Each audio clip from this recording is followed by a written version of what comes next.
আমি আমার খুতবার শুরুতে সূরাতু আল কারিয়ার প্রথম 3টি আয়াত তেলাওয়াত করেছি। এই সূরার ভেতরে আল্লাহ তাআলা কিয়ামতের নকশা এঁকে দিয়েছেন, কিয়ামতের প্রামাণ্য বর্ণনা দিয়েছেন। কিয়ামত যে একদিন হবে, এই পৃথিবী যে ধ্বংস হয়ে যাবে, এটার ব্যাপারে সবার অগাধ বিশ্বাস আছে তো? না সন্দেহ লাগে? সন্দেহ আছে কারো?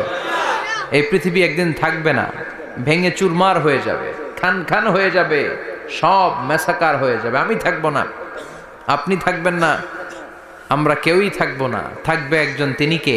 আল্লাহ।